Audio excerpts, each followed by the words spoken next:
එතකොට මේක අපි වයරින් එක කරගන්න කොහොමද කියලා අපි දැන් කතා කරමු. 1 2 1 දුන්නොත් එහෙම අන්න අපිට සමචතුරස්‍රයක් පේනවා. හරි යාළුවනේ. ඉතින් ඔන්න මම රටාවට අවශ්‍ය කරන ලයිට් ටික මෙන්න මේ දෙනද ගත්තා. එතකොට මම අද කරන්න යන්නේ මෙන්න මේකේ ලයිට් ටික ත්‍රිකෝණ විදිහට කඩලා ත්‍රිකෝණ ටික වම් පැත්තට යනවා, ආයි ත්‍රිකෝණ දකුණු පැත්තට එනවා. ඊට පස්සේ ත්‍රිකෝණ දෙකක් එකතු වෙලා සමචතුරස්‍රයක් හැදෙනවා. අන්න සමචතුරස්‍ර ටික වමට දකුණට යනවා. ඒ වගේ ලයිට් කඩාවක් තමයි මේකේ නිර්මාණය කරන්නේ. එතකොට අපිට පුළුවන් මේක ත්‍රිකෝණ දෙකකට කඩලා යට ත්‍රිකෝණ ටික වම් පැත්තට යද්දි අන්න උඩ ත්‍රිකෝණ ටික දකුණු පැත්තට එන්න හදන්න පුළුවන්. ඒ වගේ ලයිට් කඩාවක් තමයි මම අද ඔයාලට මෙතන නිර්මාණය කරලා කියලා දෙන්න යන්නේ.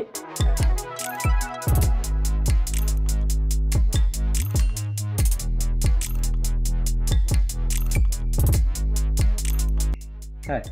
මං හිතනවා ඔයාලට දැන් පැහැදිලි ඇති මොකද්ද මම මේ කියපු ත්‍රිකෝණ දෙකට කඩන කතාව. ඊළඟට ඔයාලට පැහැදිලිව පේනවා දැන් මේ ත්‍රිකෝණ එකතු වුණොත් සමචතුරස්‍රයක් හැදෙනවා.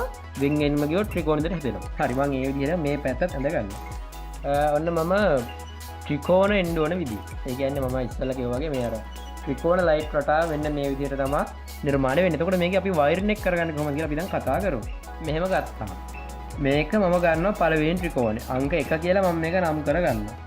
මේක ඇවිල්ලා අංක 1. හරිනේ. මේ අංක 1. මම අංක 2 වෙනි ත්‍රිකෝණය ගන්නවා.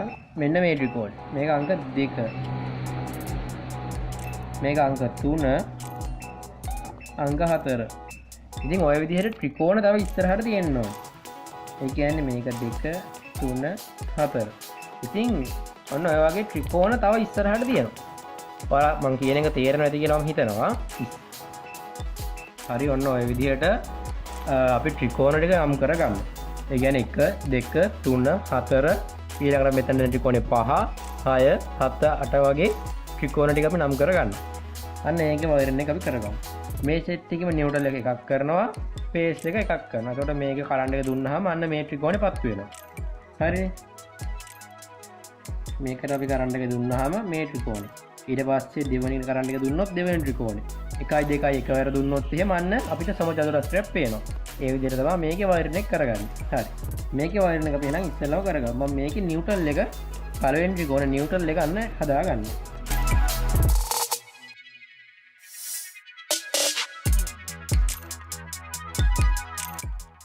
හරි. එතකොට යන්න ඔන්න විදිහට කරගත්තාම මම මේකේ නියුට්‍රල් එක හදාගත්තා. ඔන්න මේක ඇවිල්ලා නියුට්‍රල් එක. හරිනේ. ඔන්න ඒක නියුට්‍රල් එක. මම නියුට්‍රල් එක පොඩි හයිලයිට් පරක් දාගෙන ඔයාලට පේන්න. ඔන්න මේ තියෙන අපි නියුට්‍රල් වයර් එක. හරිනේ. ඊට පස්සේ මේකේ නියුට්‍රල් එක හරි. ඊට පස්සේ අපි පේස් එකක් කරන ඔන්න විදිහම තමයි. මම පේස් එකත් මෙන්න මේ ආකාරයෙන් විදිහෙන් එකතු කරගන්නවා. එතකොට යාළුවනේ පළවෙනි එකට අපි කරන්ට් එක දුන්නාම පළවෙනි ත්‍රිකෝණේ පත්තු වෙන්න ඕනේ. ඒක තමයි මෙතනින් වෙන සරලම දේ. පළවෙනි ත්‍රිකෝණේ අපි කරන්ට් එක දුන්නාම පළවෙනි ත්‍රිකෝණේ පත්තු වෙන්න ඕනේ. එච්චරයි යාළුවනේ මේක වෙන්න තියෙන්නේ. හරිනේ. පළවෙනි ත්‍රිකෝණයට කරන්නේ දුන්නාම පළවෙනි ත්‍රිකෝණේ දැල් වෙන්න ඕනි. ඒක තමයි ඉතින් මේක වෙන්න තියෙන සරලම දේ. ඔන්න ඉතින් මම මේ විදිහට හදා ගන්නවා. ඊට පස්සේ මේකේ පේස් එක මෙතනින් ගන්නවා. හරිනේ. මොකද පේස් එක. මේක P1. හරිනේ. පළවෙනි පේස් එක. මේ තියෙන පළවෙනි පේස් එක. හරිනේ. එතකොට කොහොම හරි මේක වෙන්න ඕනේ අන්න පළවෙනි ත්‍රිකෝණයට කරන්ට් එක දුන්නාම ඒ කියන්නේ මේ 1 කියන නම්බර් 1 කියන ත්‍රිකෝණයට කරන්ට් එක දුන්නාම පළවෙනි ත්‍රිකෝණේ පත්තු වුණා නම් මේක හරි. ඉතින් මම මේ විදිහටම මේකේ 2 3 4 කියන ටිකෙත් වයරින් එක දැන් ඇද ගන්නවා. නියුට්‍රල් එක එකක් කරනවා, පේස් එක එකක් කරනවා. එතකොට මේ ත්‍රිකෝණයට කරන්ට් එක දුන්නාම අන්න ඒ ත්‍රිකෝණේ පත්තු වෙන්න ඕනේ. ඒක තමයි මෙතනදී වෙන්නේ. හරි. එහෙනම් මම මේ විදිහටම වයරින් එක මේ ටිකත් දැන් ඇද ගන්නවා.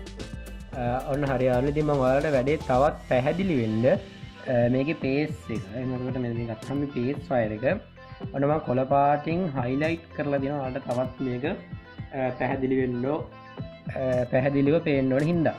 එතකොට යාළුවනේ කොහොම හරි මේකේ වයරින් එක වෙන්න ඕනි. අපි මෙන්න මේ මෙතන තියෙන නියුට්‍රල් එකට සහ පේස් එකට කරන්ට් එක දුන්නාම මෙන්න මේ පළවෙනි ත්‍රිකෝණයට දාලා ලයිට් එක පත්තු වෙන්න ඕනි. තේරුණාද? ඒ කියන්නේ නියුට්‍රල් එකට සහ P1 කියන එකට කරන්ට් එක අපි දුන්නාම මෙන්න මේ පළවෙනි ත්‍රිකෝණේ පත්තු වෙන්න ඕනි. එතකොට නියුට්‍රල් එකට සහ P2 කියන කරන්ට් එක දුන්නාම මෙන්න මේ ඊට අදාළව තියෙන දෙවෙනි ත්‍රිකෝණේ පත්තු වෙන්න ඕනි. ඊට පස්සේ නියුට්‍රල් එකට සහ P3 ගැන කරන්ට් දුන්නාම ඊට දාලව තියෙන මේ තුන්වෙනි ත්‍රිකෝණෙපත් වෙනවා. ඒ වගේම නියුට්‍රල් එකට සහ P4ට දුන්නාම ඊට අදාළව තියෙන මෙන්න මේ හතරවෙනි ත්‍රිකෝණෙපත් වෙනවා. ඉතින් එන්නේ මේ විදිහට තමයි මෙන්න මේක ඔයාලා වයරින් එක කරගන්න ඕනේ. ඒ කියන්නේ යාළුවනේ මෙන්න මේ වගේ බෝඩරේ ත්‍රිකෝණ හදාගෙන ඒ ත්‍රිකෝණ විදිහට වයරින් එක යන විදිහ තමයි මම මෙතනින් මේ ඇඳලා තියෙන්නේ. හරි. එතකොට අපි මෙන්න මේ විදිහට වයරින් එක කරගෙන තව ඉස්සරහට ත්‍රිකෝණ ටික හදා ගන්න ඕනේ. මෙතන